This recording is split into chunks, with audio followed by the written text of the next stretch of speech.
지난밤 평안히 주무셨습니까?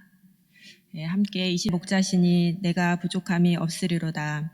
그가 나를 푸른 초장에 누이시며 쉴만한 물가으로 인도하시는도다. 내 영혼을 소생시키시고 자기 이름을 위하여 의의 길로 인도하시는도다. 내가 사망의 음침한 골짜기로 다닐지라도 해를 두려워하지 않을 것은 주께서 나와 함께 하심이라. 주의 지팡이와 막대기가 나를 안위하시나이다. 주께서 내 원수의 목전에서 내게 상을 베푸시고 기름으로 내 머리에 바르셨으니 내 잔이 넘치나이다. 나의 평생에 선하심과 인자하심이 정녕 나를 따르리니 내가 여호와의 집에 영원히 거하리로다. 아멘. 찬송 205장 찬양하겠습니다. 찬송 205장입니다.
아멘.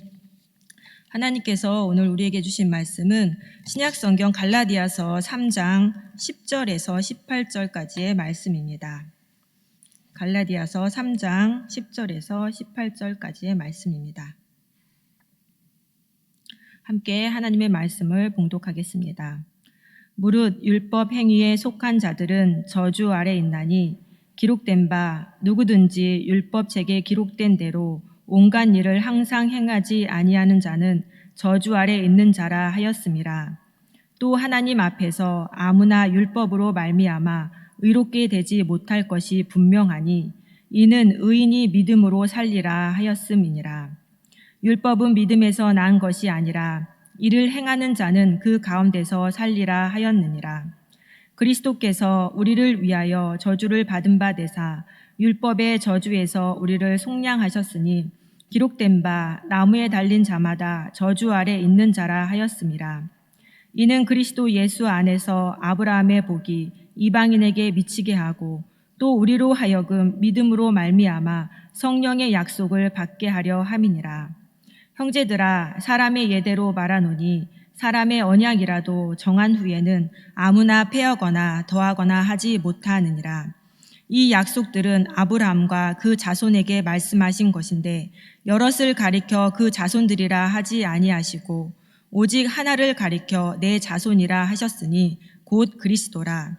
내가 이것을 말하노니 하나님의 미리 정하신 언약을 430년 후에 생긴 율법이 없이 하지 못하여 그 약속을 헛되게 하지 못하리라. 만일 그 유업이 율법에서 난 것이면 약속에서 난 것이 아니니라. 그러나 하나님이 약속으로 말미암아 아브라함에게 은혜로 주신 것이라. 아멘. 갈라디아 교회의 성도들은 바울이 전해진 복음을 통해서 하나님의 구원의 가정에 참여하여 성령을 경험하였습니다. 그런데 얼마 지나지 않아서 유대 기독교인들이 살며시 들어와서 갈라디아 교인들에게 바울이 전한 복음과는 다른 복음을 가르쳤습니다. 예수를 믿는 것만으로는 부족하니 언약의 표징인 할례를 받고 율법을 지켜야 한다라고 가르쳤습니다. 그러자 교회는 혼란에 빠졌습니다. 믿음으로만 구원을 받는지 아니면 믿음과 더불어 할례도 받아야 하는지 헷갈려하며 갈피를 잡지 못하였고 개중에는 다른 복음을 따르는 사람들도 나타났습니다. 이에 대해 바울은 3장에서 믿음과 율법을 비교하면서 설명을 합니다. 오늘 본문 말씀 10절에서 12절에서는 바울은 왜 율법이 구원의 통로가 아닌지에 대해서 설명합니다. 10절 상반절에서 바울은 그 이유를 율법책에 기록된 대로 온갖 일을 항상 행하지 아니하는 자는 저주 아래 있기 때문이라고 말합니다. 신명기에서 모세는 가나안 땅을 눈앞에 둔 이스라엘 백성들에게 율법을 준수하여서 하나님과의 관계를 잘 유지하라고 당부하였고 또한 율법을 지키지 않음으로 받게 되는 저주에 대해서도 선포하였습니다. 이에 대해 이스라엘 백성들은 모든 율법을 다 지킬 것과 또 율법을 어기면 하나님의 저주를 받을 것에 대해서 아멘 하였습니다. 따라서 다른 복음을 따라 할례를 받는 것은 과거의 이스라엘 백성들처럼 모든 율법을 지킬 것과 불순종으로 인한 저주까지도 받겠다라고 아멘 하는 것과 같은 의미입니다. 그런데 할례를 받는 것은 두 가지 심각한 문제를 갖고 있습니다. 하나는 할례 받는 과정이 모세를 통해서 옛 언약 안으로 들어가는 것을 의미한다는 점입니다. 과거에 이스라엘 백성들은 율법에 순종하지 않으므로 심판을 받았고 하나님께서는 예수님을 통해서 새 언약을 약속하셨습니다. 그리고 갈라디아 교회 성도들은 바울이 전한 복음을 믿어서 새 백성이 되어 새 언약의 백성이 되는 경험을 하였습니다. 그런데 다른 복음을 받아들여서 할례를 받음으로 옛 언약으로 돌아가려고 합니다. 그러니 바울이 3장에서 갈라디아 사람들을 향해 어리석다라고 하는 것이며 성령으로 시작했다가 왜 육체로 마치려고 하느냐고 책망하는 것입니다. 할례 받는 것의 또 다른 문제는 완전히 순종하는 것이 불가능하다라는 점입니다. 할례를 받아 옛 언약으로 돌아가면 율법의 모든 내용을 지켜야 할 의무를 갖게 됩니다. 그런데 율법의 모든 요구를 완전히 순종할 수 있는 사람은 아무도 없습니다. 율법은 언약 백성들에게 하나님의 뜻을 드러내주지만 인간은 율법을 통해서 드러난 하나님의 뜻에 대해서 순종하고 싶은 마음이 없기 때문입니다. 인간의 본성이 하나님 중심적인 삶보다 자기 중심적인 삶을 살아가는 것을 더 좋아하기 때문입니다. 그래서 율법의 요구에 불순종하게 되어 저주 아래 있게 됩니다. 11절 말씀처럼 아무도 하나님 앞에서 율법으로 의롭다 여김을 받을 수가 없습니다. 즉, 율법이 구원의 통로가 되지 않는 이유는 의롭게 되기 위해 율법은 온전한 행위를 요구하는데 사람은 그러한 율법의 요구를 다 지켜 행할 수 없기 때문입니다. 그렇다면 인간에게는 구원의 희망이 없는 것일까요? 아닙니다. 희망이 있습니다. 그 희망에 대해서 바울은 13절과 14절에서 설명합니다. 그 희망은 바로 예수 그리스도입니다. 예수 그리스도가 구원의 희망인 이유는 그가 우리를 대신하여서 저주를 받으심으로 율법의 저주에서 우리를 속량하셨기 때문입니다. 신명기 21장 23절에 나무에 달린 자는 하나님께 저주를 받은 자라는 말씀이 있습니다. 나무에 달린 자는 율법을 행하지 않아서 율법에 의해 정죄를 받은 자입니다. 나무 십자가에 달려 죽으신 예수님도 하나님께 저주를 받으셨습니다. 하지만 예수님은 저주를 받을 만한 삶을 살지 않으셨습니다. 그런데도 예수님은 나무 십자가에 달려 하나님께 저주를 받아 죽으셨습니다. 왜 그러셨을까요? 그 이유에 대해 이사야 53장은 그릇 행하여 각기 제갈 길로 간 우리 모든 사람들의 죄악을 하나님께서 그리스도께 담당시키셨다라고 말씀하고 있습니다. 또 베드로전서 2장에서는 예수 그리스도가 친히 나무에 달려 그 몸으로 우리의 죄를 담당하셨다라고 말씀합니다. 즉, 죄가 없는 예수님께서 나무 십자가에 달려 하나님의 저주를 받으신 이유는 우리의 죄를 대신 담당하기 위함이었습니다.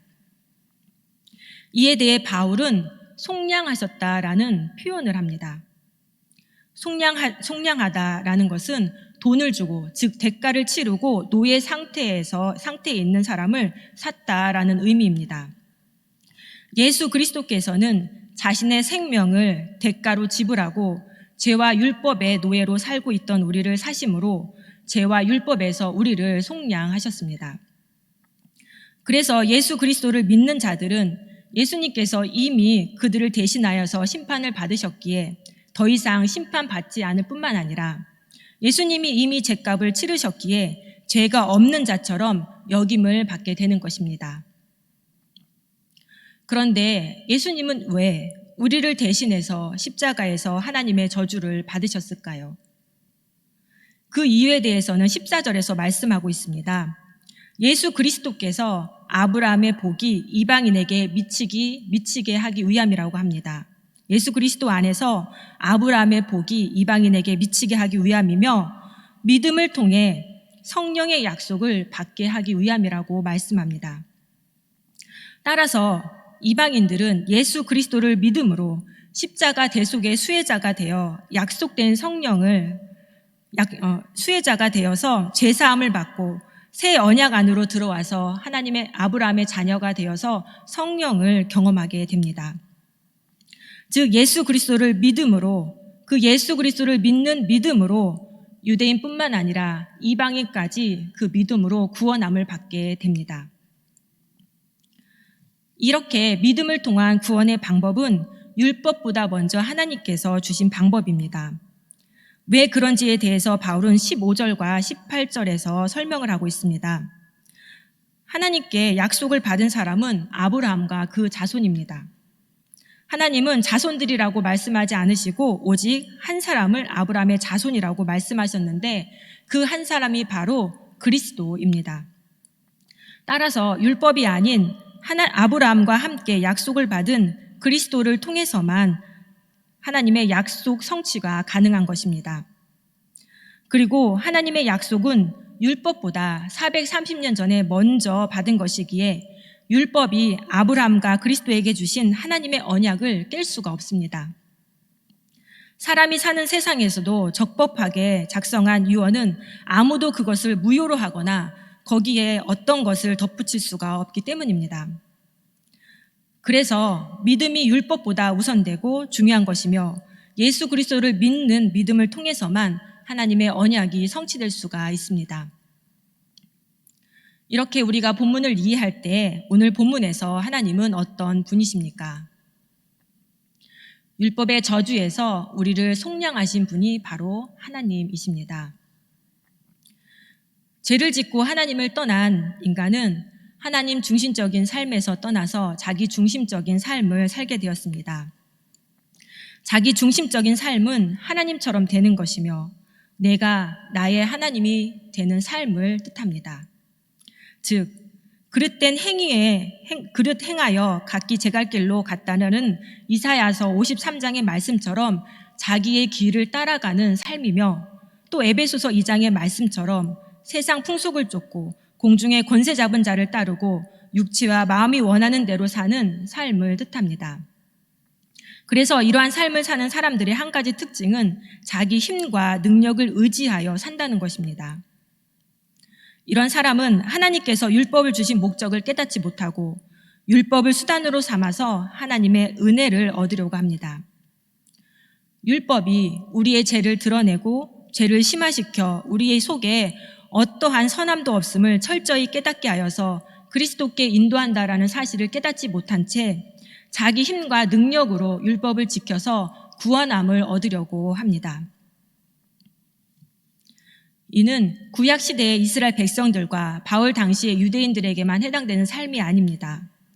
오늘을 살고 있는 하나님을 떠난 모든 인간들에게 해당되는 삶이기도 합니다.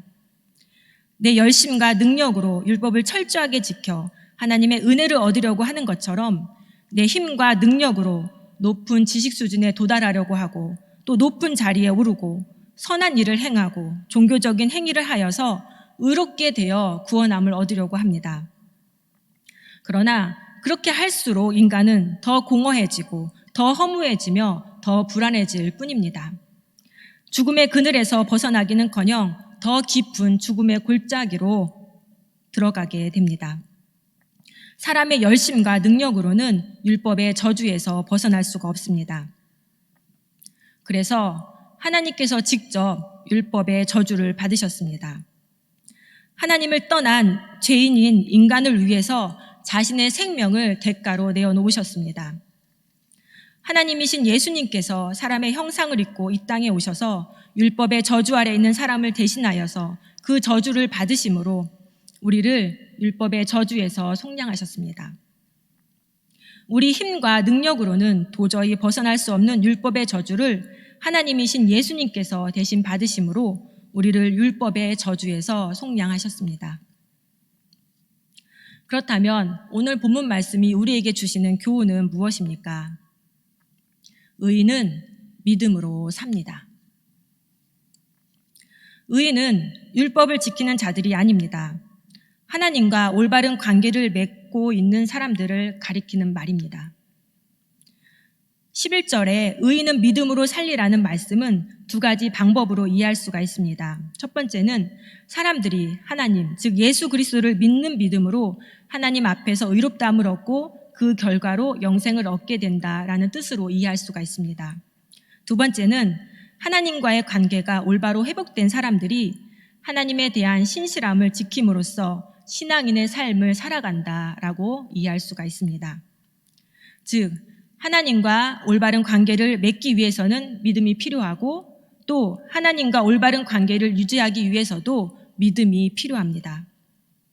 나는 아무것도 아니며 내 안에는 선한 것이 하나도 없음을 인정하며 십자가의 공로만 믿고 의지할 때 구원함을 얻어 하나님의 자녀답게 살아갈 수가 있습니다.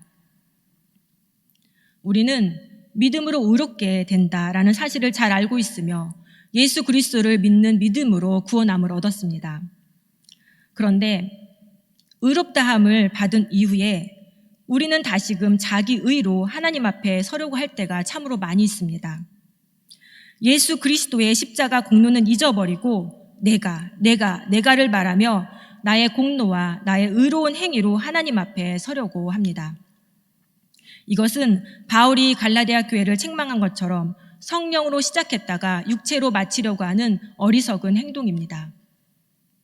믿음으로 구원함을 얻은 것처럼 예수 그리스도 안에서 믿음을 통해서만 하나님과 올바른 관계를 유지하며 신앙인으로 하나님의 자녀로 살아갈 수가 있습니다. 이 사실을 기억하며 믿음으로 하나님과 올바른 관계를 맺고 살아가는 저와 여러분이 되기를 간절히 소망합니다. 기도하겠습니다. 전능하신 하나님, 율법의 저주 아래 있던 저희들을 예수 그리스도를 통해 속량해 주신 은혜에 감사드립니다. 예수 그리스도를 믿음으로 성령을 받았으니 예수 그리스도 안에서 믿음으로 살기 원합니다. 나의 선한 행위와 공로를 드러내고 의지하고 싶은 마음이 들 때마다 예수 십자가를 바라보게 하시고 우리 안에 선한 것이 하나도 없음을 깨닫게 하옵소서. 오직 믿음으로 하나님과 올바른 관계를 맺으며 사는 자녀가 될 수 있도록 도와주시옵소서. 감사하며 예수님의 이름으로 기도드립니다. 아멘. 여호와는 내게 복을 주시고 너를 지키시기를 원하며 여호와는 그 얼굴로 내게 비추사 은혜 베푸시기를 원하며 여호와는 그 얼굴을 내게로 향하여 드사 평강 주시기를 원하노라. 아멘.